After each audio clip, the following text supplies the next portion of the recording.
Welcome to Let's Be Well Together podcast. We're your wellness check-in team. Join us each week or when you can. We enjoy exploring wellness concepts and reminding you to make time for wellness. We hope our territorial acknowledgement improves allyship with Indigenous people within a reconciliation process. We're on the Haldeman Tract, located on the traditional territories of the Neutral, Anishinaabe, and Haudenosaunee peoples. We acknowledge the presence and traditional knowledge, laws, and philosophies of the Indigenous people with whom we share this land. This is Let's Be Well Together podcast. It's another week. It's John Webster. I'm here with Elise Siefert. Hey, Elise. Hey, everyone.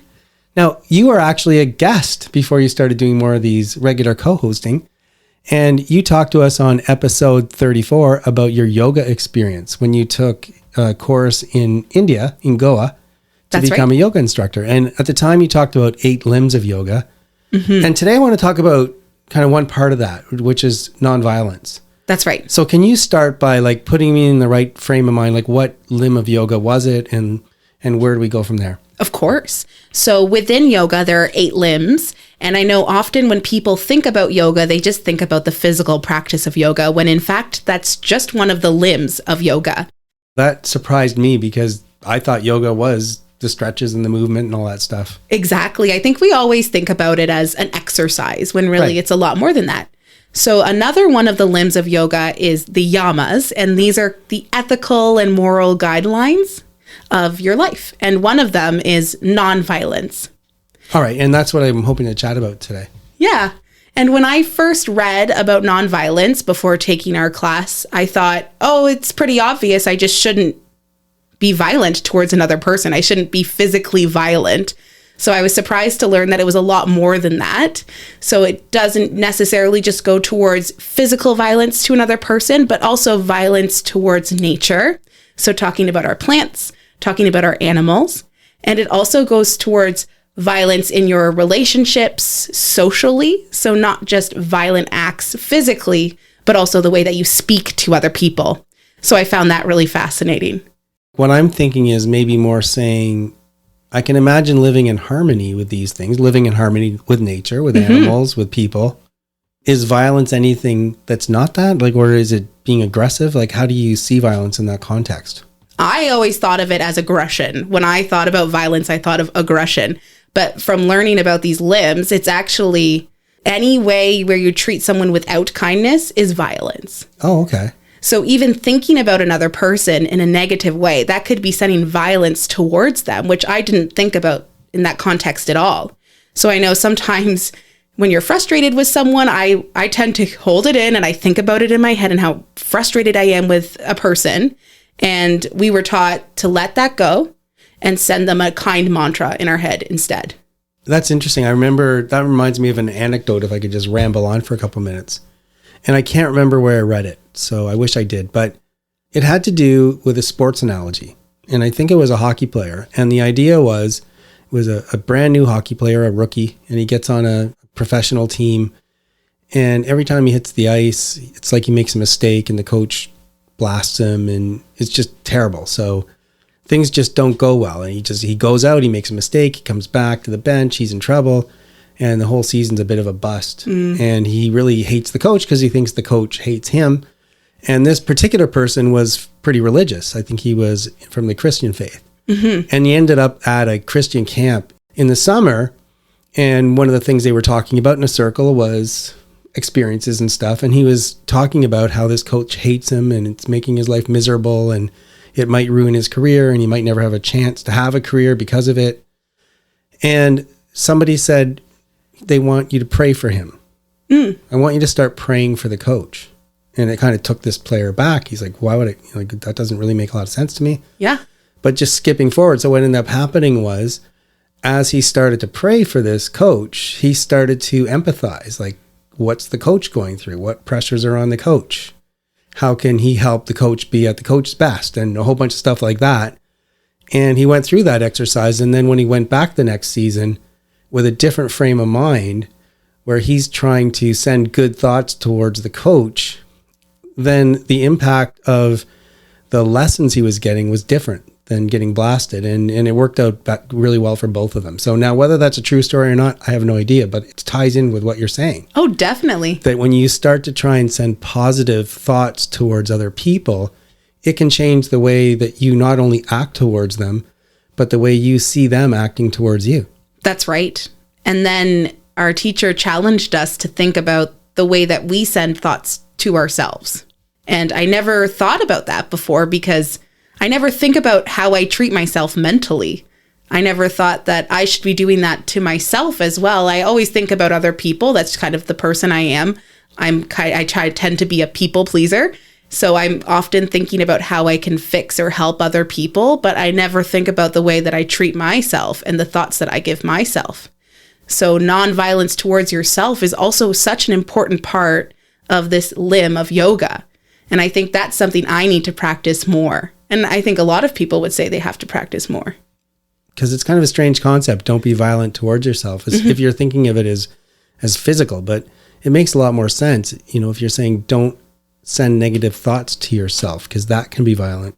And it reminds me back to the interviews we had with Michael Herman, which I think were episodes 9 and 10. And he said something that kind of blew me away, which we were talking about stigma. And I expected he was going to talk to me because he's done a lot of work on it, on how we can avoid stigmatizing people with mental health issues.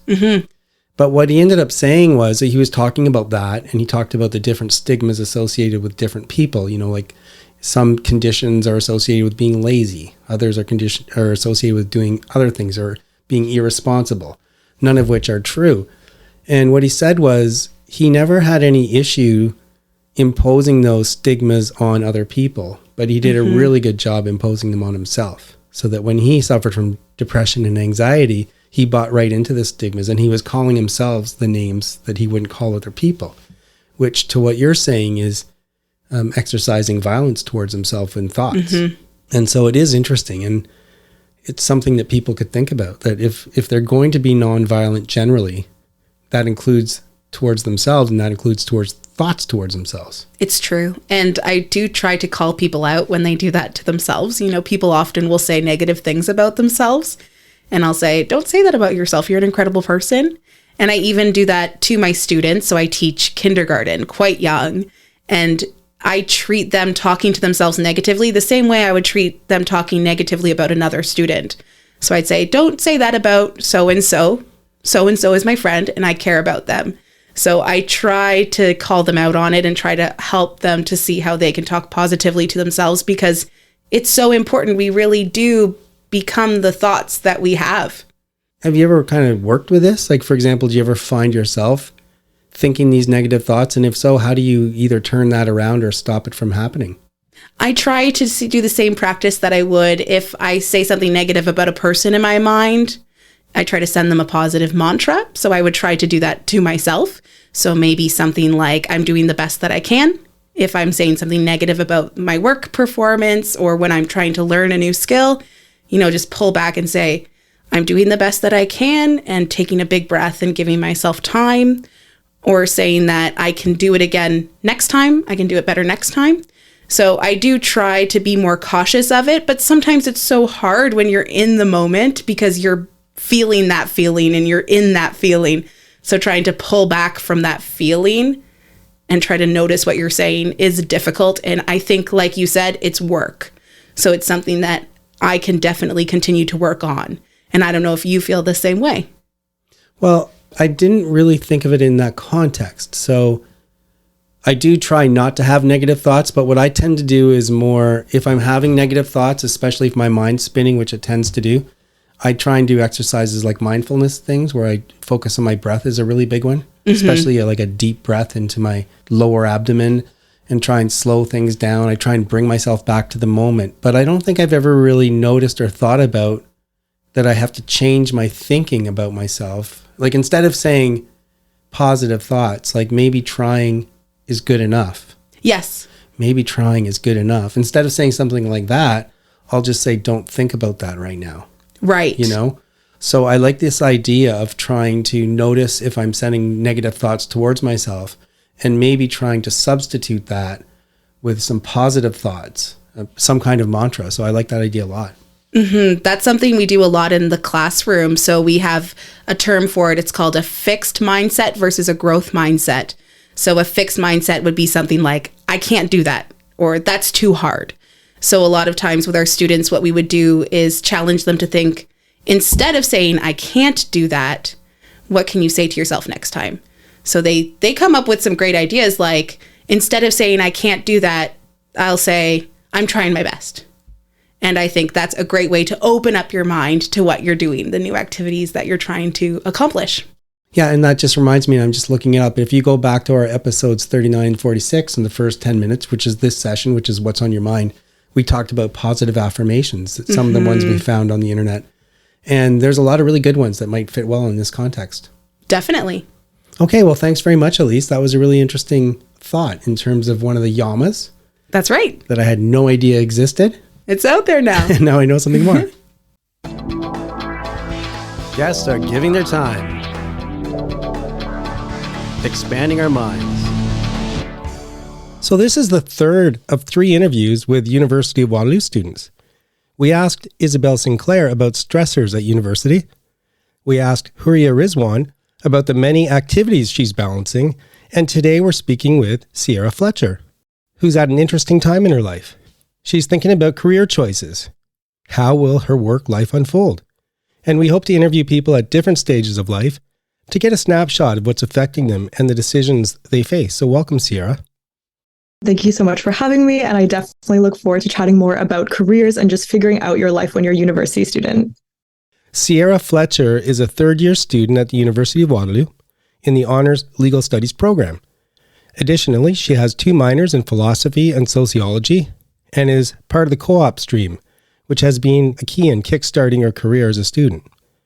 Ciara often thinks about her future, career goals, and aspirations, which leads to many questions about what the end result will be of her studies.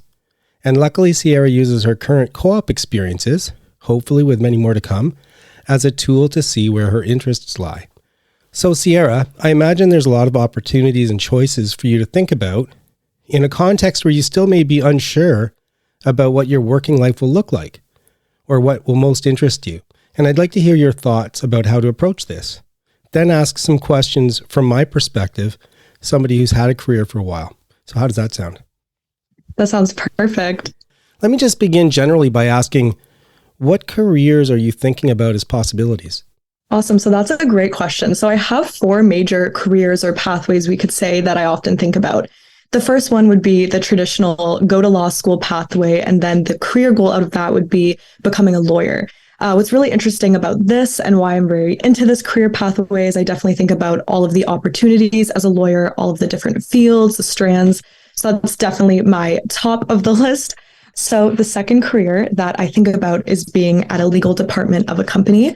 So I think with this, I get to explore different workplaces. So maybe it's a legal analyst or a legal coordinator. I definitely think this as a career could open the doors to more diverse options. The third career that I often think about is being more in policy. So this is more of the policy analyst, policy advisor. And my current co-op actually kind of delves into policy, which I'm sure we'll talk about a bit later. So very open to policy. And then the last career that I often think about is the paralegal law clerk pathway, which is more about getting that post-grad certificate instead of law school. So sounds like a lot, but I'm definitely open there with those 4 major pathways for what I'm doing after my bachelor. What are some of the pros and cons that you see associated with the different ones? For sure. So when I think about being a lawyer and going to law school, I think about the pros of how many options you get with the fields of law. So I know currently, which is really awesome, in my co-op, I definitely see employment law, and I'm getting to explore employment law from the side of HR and being on the investigation side of workplace incidents. And then we have employment lawyers a lot of the time that come in. So I've been able to review a lot of legal documents from employment lawyers, which definitely excites me in my day-to-day life. And it makes me think maybe I could do this when I'm older. The cons, of course, is the length of years it takes after your undergrad. So as a co-op student, I have 5 years plus 3. And then, of course, cost is a separate thing where do I save up? Do I take out a loan? So it's a little bit of a money thing. With being at a legal department, the pros are definitely just how many options there are. So I know when applying for co-op, there's a lot of different legal roles at companies that I didn't even think needed a legal co-op. So I definitely think it would be exploring different workplaces. If I could just quick jump in on that too. A lot of times in my world, they call that in-house. So your in-house counsel. For sure. I think that would be awesome to be kind of advising a company and not necessarily a firm, which I think is awesome. And then with paralegal, I think this one is the route that least interests me, but I'm very open to my mind changing. And I think that the cons is that I think I'm more interested in taking a bit more of the driver's seat. And I think that's why lawyer maybe resonates a bit more with me. Paralegals are still, of course, awesome. I just don't know if it aligns with my interests perfectly. And then again, with the years, it would be a 2-year accelerated diploma on top of 5 years of school. So it's where the years start to feel a little too much of it. I actually had a legal administrative assistant at one point, and I was chatting with her. She actually was accepted into law school, but she sat back and decided for other reasons, for a whole bunch of life reasons, that that's the route she wanted to take: law clerk, legal administrative assistant. So it is interesting with all the options that you have available to you. Now, what are some of the factors that you're thinking about to help you make this decision? I think the first factor that comes to mind is where co-op will take me. So I'm a very open person. I think it would be very close-minded to say, hey, I'm doing 5 co-ops, but I'm not going to work at any of these when I grow up. I'm going to law school. I know there's a lot of people like that. That's great. They're very set on a goal. But for me, it's like, well, if I enter a co-op and I love the work environment, I love my day-to-day tasks, why wouldn't I explore that further? So I'm only at my second co-op. I'm only a month in. I have 3 more co-ops to go. So I'm just very open. I'm not going to close those doors before they open. If there's ever an offer that really sparked or something, I'm definitely open to that as a factor. And then I would definitely say my interests. So that's something you mentioned before, that our interests can change every day, or honestly, sometimes I go back and forth between different scenarios. And I definitely think this time next year, I might have a whole different outlook on my future. So that's a big factor, my interests, and just letting the doors open for co-op. I think it's a smart approach, because it is dangerous to have your plan set in stone and not appreciate that as you get new experiences like your co-op ones, you may see other interest levels rise, or you might see factors that you never thought about. So I think that's good. And is there any that you're leaning towards right now?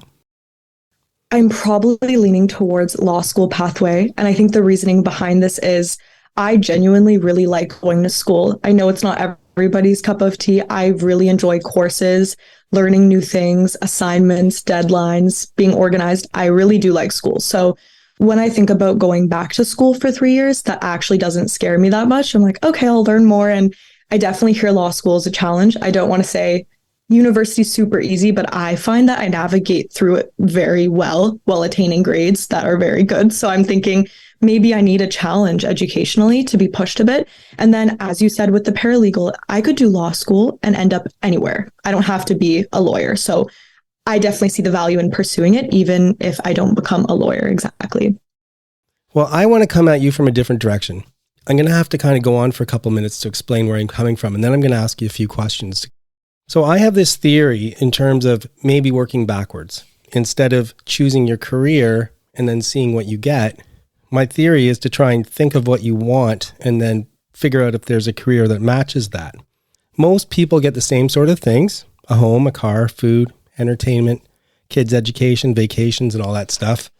And the luxury level kind of depends on how much money you make. I'm not judgmental at all about people. If somebody wants to work really hard and have a big house and a fancy car and jet set, I don't think that's good or bad. That's what they want. And similarly, if somebody else doesn't want to work as many hours, they want to make less money so they have more time to go to the gym, to spend time with family, to go out with their friends. Again, it's not a good or bad thing, but it's a choice. My thinking is, if you think about how much time you want to spend working in a day, in a week, and how much time you want to save for family, friends, exercise, that kind of stuff, how would you see that? Like right now, if you had to choose, how much work would you be doing in a week? That's a really good question. It's definitely a hard one. But the first thing that comes to mind, which might not exactly answer the question, but I like keeping busy. And I know that when I'm not busy, so thinking COVID times, it definitely made me more upset and my days weren't as fulfilled. So I know now, of course, it's nothing like being a lawyer, going to law school, but I work, 8.5 hours and then I get home and I feel like I have a lot of stuff to do with my club, which is more of the volunteer side of things, women in pre-law. So I'm definitely kind of always working in a sense, even if it's volunteering. And I almost feel like I do better working. So I don't necessarily have an answer about how many hours I could maybe take, but I could definitely see myself spending my days kind of long in a sense. So the way I do it now, as I said, with co-op or school or my club, and I'm okay with being busy, but I can definitely see how in a work context, like if you're at the office from 6 a.m. to 7 p.m., like that's totally different than doing a club, which might be a fun volunteer. So yeah, it's definitely a hard question. I don't know exactly how cool I would be with allotting that time with wanting to make time for friends and family and stuff like that. But I definitely know with me and my personality, I feel like I can always make things work. I can always make times work. Maybe it's not always the case, but I know that even in my pretty busy schedule of school and co-op and volunteering, I definitely can allot that time and make time for people. So I think I'm actually kind of cool with a lot of hours, but I don't have that law experience of that. It's more about just the hours of the day that I do things. They're pretty packed and I end up being pretty happy with that. That makes sense to me. You are at a time in your life where it is really busy with school. At least at university, for most people, you know that you have to work really hard at university, really long hours in the hope of getting a career, and then things may or may not change. So what I think I hear you saying is you really like working hard, you don't have any issue with long hours, and you expect that as you get into a career that you'll keep feeling that way. Yeah, I would say you summed that up perfect. Okay. Have you thought about having a family? Have you thought about how often you want to go out at night? Or do you just more think, I want to be busy, I want to work, that's my thing? That's a good question. I would say I definitely make time for friends and relationships and family. And I guess it's more about if I'm doing things throughout the day, I can make time at 7 or 8 p.m. or something like that. But of course, when you start thinking about like children, I know that's where law gets I've definitely heard that talk about, well, that's where careers can get a little bit harder. So I don't necessarily have that thought through completely, I would say, with how that time would be allotted, but it's definitely something I do value, which is a good thing to point out because I do know of people that they're very career over family oriented, where they would pick a career over family time. Whereas I guess I'm kind of still in the middle. I haven't really figured that whole thing out, but that's still an awesome question to propose. Yeah. And, I would ask that question of a man or a woman. And also, I don't think you need to think that for most great careers, you have to choose between those things because most great careers provide lots of opportunities for family and work, hard work, and time at home. So you won't have to choose in that level. For me, it's more just saying, I just think when people are thinking of their career, it sounds like you've thought it through. I think people should think of these things like, how hard do I really want to work? Because at the end of the day, it's sure everybody wants the big house and the big car and the fancy stuff, but maybe they don't because maybe they would rather not do those trade-offs where you have to give so much of your time and energy and a lot of stress and all that stuff. Again, I'm not trying to be judgmental, just saying that's something people should throw in the hopper when they're trying to think down the road of where they want to end up. Instead of thinking, I'm going to get a career and then see what happens, I'm thinking, why don't you think of where you want to end up and then ask yourself, does the career I'm thinking of match where I want to end up? That's a really good point. I definitely see how from that standpoint, I definitely have friends or have peers that they're very set on, they have their life plan with, they want X amount of kids, or they're very interested in a certain sport where their career take away from that. So there's definitely people I know who went into a specific career because they already knew that career is very, I don't want to say laid back, but it works with their schedule. But I guess maybe it does answer your question the way that I think that from a young age, I've always been able to allot my time really well. I definitely make time for family, friends, relationships, and everything, still while juggling all of those things.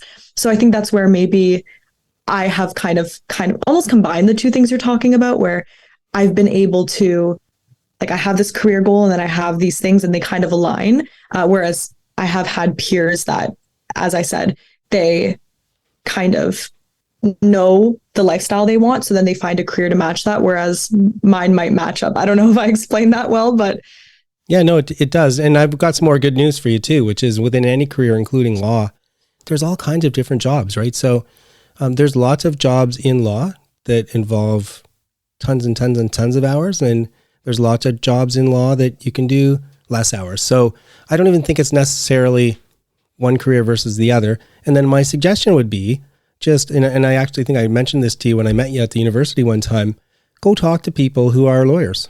Go talk to people who are law clerks and are in the positions that you're interested in, and just ask them, what are different options that you are aware of? What's the lifestyle like? And that might help you make your decisions, even in law school, the courses you choose and that kind of stuff. Certainly. I'll also say for sure that meeting with Jacqueline was awesome, getting so much advice. Me and Isabel asked her so many questions. And a little fun fact too, my manager currently at my co-op job, she actually practiced law for a lot of years, and we've been able to talk about just so many different things about law. And she's actually UW alumni as well. So we've even talked about professors and courses. So it's just cool how everyone's really connected. And I definitely would repeat that. You just need to connect and network and ask questions. And I would say that's probably my biggest advice to people my age. I wish I did it earlier. Just, go to those school events. That's how I connected with you, and just put yourself out there, ask questions, just get mentored. I think that's super important for people around my age for sure. Yeah. And just for context for our listeners, Jacqueline is Jacqueline Armstrong Gates, and she is a lawyer who sits beside me, office right next to me. And she's an alumni from U of W, and she also does a lot in women's law groups. And so she met with Ciara and some others. So that's fantastic. So we're getting to the end of the interview, Ciara, and I'm not sure if you listen, but we ask every guest the same question in a context where we have a whole bunch of areas of wellness, but we don't have enough time in the day to foster them all at any given time. So we do what we call a little mini wellness check-in. Are you currently neglecting an area of wellness in your life? And if so, can you think of even one thing that you could do to foster wellness in that area? That's a great question. I would definitely say being physical. And I know that's something you've mentioned before, that especially around, when you're younger, you should definitely be moving. And it's a great way to segue when you're doing school, you're doing co-op, you're doing volunteer work. You often don't think, maybe I should work out a bit, focus on my fitness a bit. So I definitely think that is something on my radar. And then how I would fix that is, I think it's as simple as going on a walk. And it's something that is very hard to do when it's cold out. It's very hard to get motivated, but it's definitely something that I know I want to start doing, going on those walks and clearing my mind and just having a breather. Well, you're singing my song, so I hope you do that, because that's one of the big messages of our show, is to always try and incorporate physical activity in everyday life. And walking is an amazing way to start that process. Enjoy going for those walks. I hope you do get out there. And thanks very much for your time. It was really nice chatting with you. Thank you so much for having me.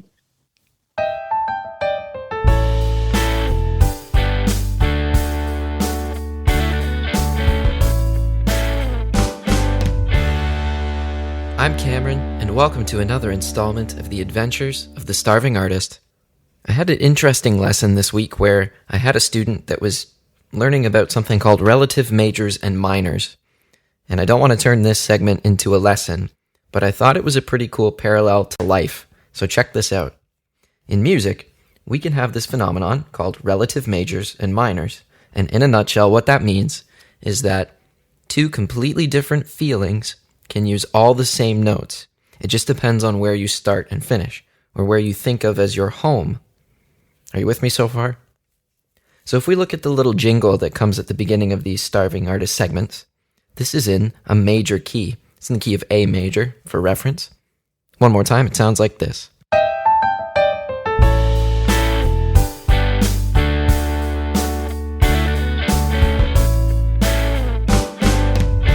Okay, so we know that sound. The melody, this part.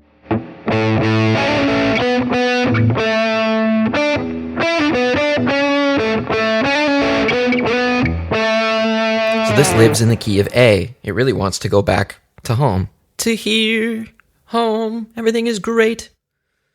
What we can do, though, is apply the exact same melody, but over top of chords that live in the relative minor. And so the sound is going to suddenly turn sad and sort of gloomy. In music, obviously, this has tons of different functions. We can change the feel of a song. We can change the feel of a section of a song. We can suddenly make something sound happy or sad, where the rest of the song doesn't have that. But the parallel to life that I thought is kind of neat is that depending on your perspective, maybe you've got all the right things, you got all the right notes, you're just aiming in the wrong key, right? It's kind of a neat little parallel. But check it out when you hear it over top of some minor chords. We're just going to move to the relative minor, which is F sharp minor, for those of you interested. Sounds like this.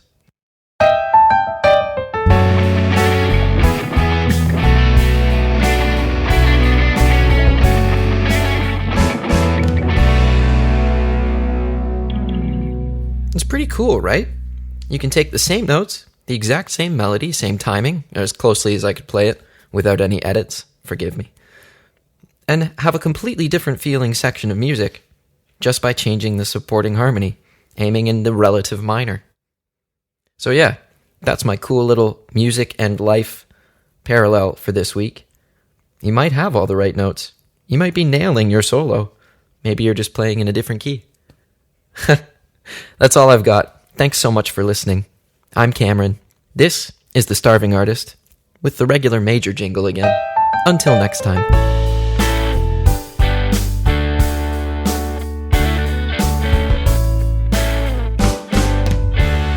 We love our listeners and thanks for joining us. Please help spread the word about Let's Be Well Together podcast. Follow us and rate us on Spotify, Apple, Google, or your favorite podcast platform. Follow us on Instagram at lets.be.well.together and let your friends know about us. Move that body like we're meant to do. I'm starting to ask my interview guests if they do something to move their bodies. And if so, if I can snag them into one quick interview at the end for a Move That Body. And I was talking to Chef Kay Miller, and she likes to kayak. So I'm saying, hey, that's great. Can we talk about that? Because I haven't talked to anybody about kayak before. Hi, Kay. Hello. So how did you get into it? How did I get into kayaking? I can't even tell you. I must have rented a kayak and then really loved it and decided to treat myself to buying one because I enjoyed it so much. So I live in Kitchener. I think you live in Guelph? Elora. Elora, okay. So I live in Kitchener and I like to run along the Grand River, and there's a couple places where there's a whole bunch of kayak racks where I guess people have clubs or something. Where do you keep your kayak? Well, I keep it in the backyard area. Whether or not my landlord likes me to keep it there Right. is the question. But it's very small and unobtrusive. I made sure to buy a small one that I can easily lift myself. That's part of the issue, is getting it to the river. Mostly I like to kayak on the Grand as well, as I'm in Elora. I'm extremely lucky to live here, and there's so many beautiful areas that I can just take her out. Yeah, I remember actually I used to go to camp not far from there.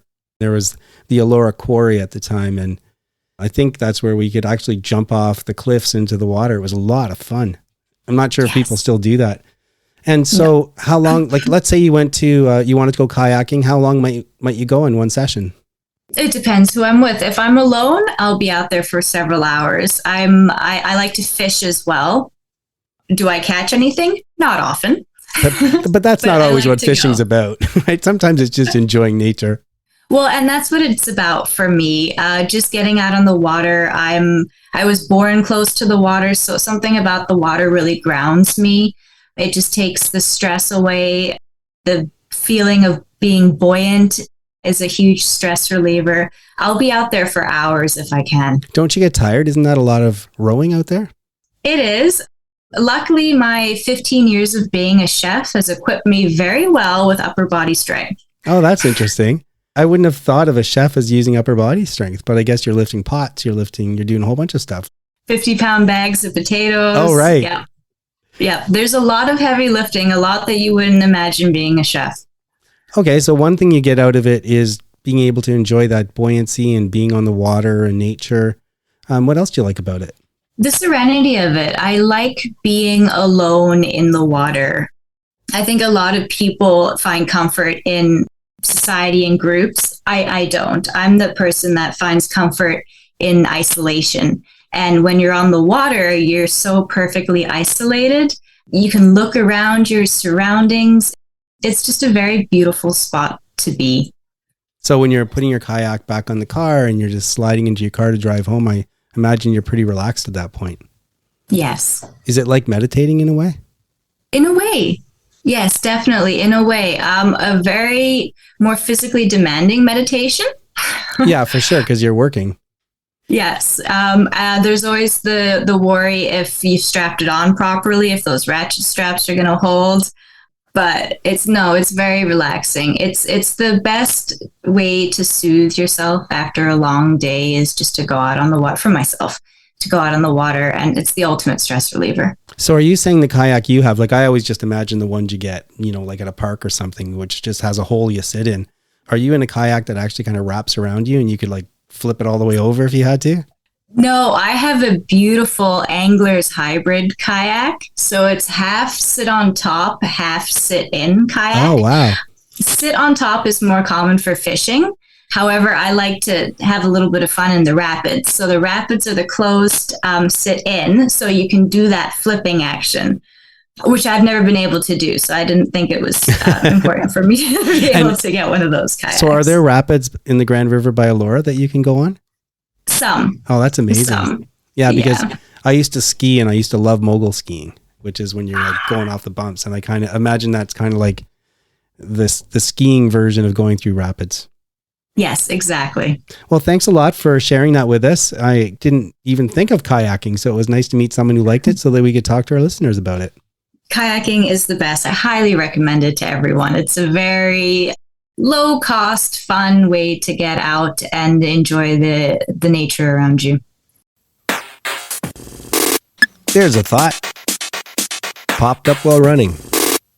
So today I had, when I was running, the same debate that I've had so many times, and it's about whether to say this on the podcast. And every other time I decided no, but today I decided yes. So here we go.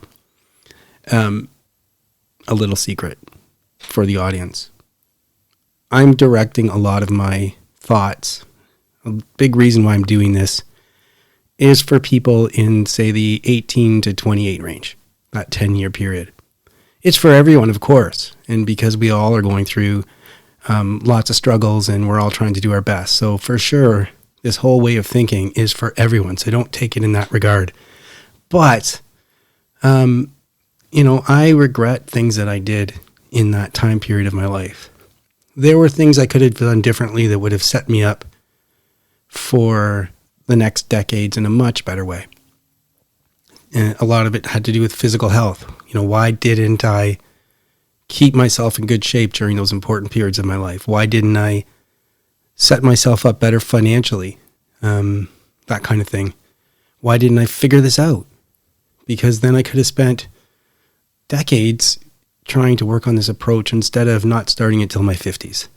Now, why wouldn't I tell you this? Well, it's because for the same reason that a lot of us who've run marathons make a huge mistake in our first marathon by going out too fast.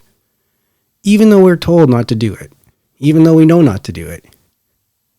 And no matter how many times people tell us, we say we're not going to do it, but we do it anyway, because maybe that's human nature. Maybe we're all just meant to stub our toe before we learn. And having some old fogey tell younger people that there's other options, that there's things to think about, that there's mistakes they can avoid, pitfalls they can avoid, it just doesn't matter, because everyone has to learn their lessons their own way. And that's why every other time when I was running and I thought, should I tell people that I'm trying to try and tell younger people, please don't make the same mistakes as me, I came up with the answer, don't tell them. But today the answer was yes, I should tell them. And I sat down here and recorded this before I changed my mind. And so there you have it. It's me. Am I? Yeah. So let me say, flip side of the coin. Taking us back to the 1990s. Sup. I wanted to talk about good deeds, and somehow they don't turn out the way you think they're going to turn out. In your head, you do a good deed, and then the person's going to be like, oh my God, you're amazing. Thank you so much. And there's a hug and you feel so good. And then That doesn't happen. Yeah, it's not exactly road to hell is paved with good intentions, but it's kind of that thing where you're like, oh, I feel so good about this thing that I did. Right. This And, is the right thing to do. I don't want any praise for it. Like, I'm not asking for praise. No. It'll just be nice. But in the back of your head, you're like, oh, I'm glad that when this happens, a person will be like, nice. Yeah. Or, I mean, I'm not even saying that you need praise, but you don't want it to go wrong, you know? So let me tell you the story. You can't imagine it going wrong. You can't imagine. Yeah. So this girl, she's working in this store and a wallet is there.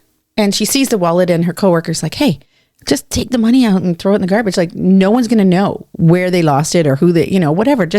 And she was like, no, I can't do that. So she took the wallet and didn't even look at the wallet, put it in the cash register. So the guy came in later. I was like, oh my gosh, I lost my wallet. Did anyone return a wallet? And she was like, yes, actually, it's right here. And she opens up the cash register and gives it to him. He looks in it frantically and there's money missing. Not all the money, but there's some money. And he said, oh my God, you stole some money from it. And that was the last thing she thought would happen. That she thought he'd be happy that she found his wallet. And she was like, didn't even know what to say. Like, I didn't even open it. I didn't look at it. I just put it in the cash register. Like, no. And he kept talking and he was getting really mad at her. His wife was saying, listen, you got the wallet. Let's just leave. So as they were leaving, he was like, karma's a bitch. And she was, oh my goodness. Oh yeah, I remember the expression. It's no good deed goes unpunished. Yes. I mean, that happens all the time. Yeah. So you're just like, was that the right thing to do? It was still the right thing to do. Did you not want to then take that wallet and just shred it with scissors and take the money and put the guy on fire? I'm getting a little concerned here. Like, it's like, oh my goodness. I can't remember which interview it was, but on I think it was with Reverend Jess. We were talking about people saying crazy things that says more about themselves than I think they want to express. Like, my example was, I remember in law school one time, we were talking about, right and wrong and all that stuff about crimes.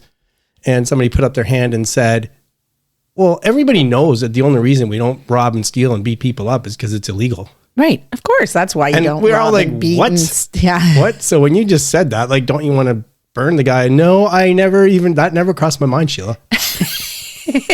Just for a second, you just like, you see red and you're just like, or when you help someone on the side of the road and then. Oh yeah. I remember one time Sheila was in Montreal. This was before we were married and I was in Kitchener. So sometimes I would drive after I worked. I worked in a bar. I forgot about this story. I would work till, midnight or 2:00 or whatever. And then I would drive to Montreal. Because it's the best time to drive, even though it's dark. No traffic. No traffic. And for context, that's about a 6.5, 7 hour drive. Uh-huh. So I'm driving and I'm really tired. Your only options are to keep pulling over to the side and have like little mini snoozes or find some way, like unroll the window in winter so it's cold or whatever. Mm-hmm. So I'm driving along and I see a hitchhiker. This is somewhere around, I'm going to say Toronto. Mm-hmm. So Toronto is about an hour and a half into the trip. So still, 5 hours. 4 or 5, yeah. I'm like, if I pick up a hitchhiker, I can talk to him a bit. It'll all work out. So I pick him up and what happens? He says, oh, thanks, buddy. That's great. And within 10 seconds, he fell asleep. So, did you tell him where you were going? I said, I'm going to Montreal. Okay. And did you know where he was going? I can't remember exactly, but I don't think he told me what he was planning to do. So he falls asleep almost It's the worst thing that can happen when you're tired, to have someone sleeping beside you. Exactly. Like now I'm even more tired because he's snoozing away. And of course I should have thought of that, but I didn't. Anyway, so then to make it worse, I'm in Quebec at some point and he wakes up and he goes, where are we? I said, I'm on my way to Montreal, where we've passed the Quebec border. He goes, I'm not going to Quebec. I'm going to Ottawa. I needed to get out, at the wherever. I'm like, well, you never told me that, right? So he was furious with me. Yeah, I know. I had to pull over, find a truck stop or whatever. He got out. He was furious and angry with me. I mean, I just drove this hitchhiker like 5 hours. Yeah. But speaking of Montreal, I did have an experience. For me, I lost my wallet on the bus. And I was in Montreal without John, a starving student, had no money. All my ID was in there, everything. And I got a phone call that someone found my wallet. And so I went to pick it up and I was really, really poor. And I got the wallet and everything was in it. And I thanked them profusely and left. And I realized afterwards I should have given them the money that was in the wallet. Like it was $20. I don't know how much was there, but I was so poor. Like that was my food money. And now I feel bad. I know. Like in hindsight, I wish I gave them the money. More than 35 years later, Sheila, you still feel bad? Yeah, I still feel bad about that. I'm pretty sure that you've been agonizing this for 35 years. And you know what those people thought? People thought? I'll tell you what they thought. The story that you had when it started, the woman who had the wallet in the store. Yeah. And thought the person would come in and be really grateful. And I was really grateful. And that would make her day. And that's did make my day, but still, I wish I gave them something. So anyways, that's our story of good deeds. Please remember that we're not providing advice. We hope to inspire you to work towards balance, and we urge you to consult with qualified people if you need advice. The people on the show are speaking in their personal capacities. Their views expressed are their own, and don't represent the views or opinions of their outside contacts, their employers, or anyone else. We try to get things right, but we can't guarantee everything we say is correct, or that the things we talk about will work for you. Let's be well together, and let's be sure to do that in a safe way. It's sign-off time, and I'm here with Sheila and Elise. Hi. Hello. I'll start. Okay. I've been listening to, as you know, Marathon Talk for how many years? And one of the workouts they often talk about as a really great workout, 6 by 3 minutes. You warm up, then you go 3 minutes hard, and then you relax. 3 minutes hard, you do that 6 times. And I've always heard about it, but I never tried it. I tried it for the first time on Sunday. It is hard, but I felt great after, so that was good. Very good. And then I think the highlight of last week, too, is we had dinner with friends on a Friday night at a nice restaurant, wine, good food, live music, and we don't go out too often, so it was really great to be able to do that and have a good night with friends and good conversations. How about you, Sheila? Well, I would like to say that we had a really nice night on Saturday night. So a shout out to Don and Jenny. We went over to their house, and Don has this pizza oven that he has outside. Oh, I forgot about that. Nice. So yeah, that was really great. So shout out to them. I'd also like to do a shout out to Jeremy. It's his birthday, as well as Sammy. It's her birthday. So happy birthday to both of them. And speaking of workouts, when we were at Jenny's, Don was telling me about this workout. It's a HIIT workout. And what you do is you put on a timer for 1.5 minutes. You do 10 push-ups and then 10 kettlebell swings. And then you wait for the timer to go out and then you do it 10 times. So I'm like, hey, I'm going to try that because Sundays are usually just my cardio day where I just do cardio for an hour. So I did a cardio for 40 minutes and then did that. And I couldn't walk today. Sheila gets up. She's like, I'm so sore. I'm so sore. Like those kettlebell, that killed me. The kettlebell swings. Anyway, so it's nice to be a little sore from a workout. You know, when you do your usual workout, you get used to it. So that was mine. I also just wanted to talk about the weather because Sunday was so beautiful. I don't know what it was like up in Owen Sound, Elise, but here, it was beautiful. Oh, it was beautiful. So I looked on the schedule because I was like, maybe I can bike to work on Monday, and it showed rain. It was like, oh, I think it's going to rain, so I better not bike this week. One more week before spring, and we wake up to snow. I am so done with snow. So that's all I have to say about that. What about you, Elise? I am so ready to bust out my bike again, but I keep looking at the 2-week forecast and it does not look like I will be taking it out anytime soon. Yes, because you bike to school every day. I do. I love biking to work and I haven't been able to yet this spring, so hopefully soon. But I'm also going to talk about a new workout that I've been trying. So I'm back into my routine now. I finished my March break, so I got back into my routine and I started a new workout program. This one is called Training Essentials.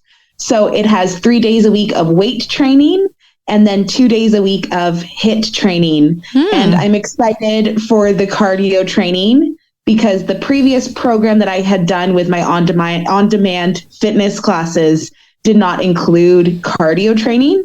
You could just choose whichever cardio classes you wanted. So I think I was falling into a pattern of just choosing ones that I liked and maybe were too easy. I'm excited for more of a progression in my cardio training as well as my strength training. Cool. So everyone's into workouts right now? That's exciting. Yeah, not bad because actually a lot of years in winter, it's the time to kind of trail off. So it's nice that we're keeping active even though it's winter because then when spring and summer hit, so much the better. So much the better. Okay, well, hopefully everyone had a great week, like we always say, and hopefully you get to join us again next week. Bye for now. That is it for today's show. Please try and make wellness a priority. You deserve it. If you feel the need to talk to someone or ask for help, please do that. Accept yourself for the person you are. So long. Adieu. Auf Wiedersehen. Goodbye.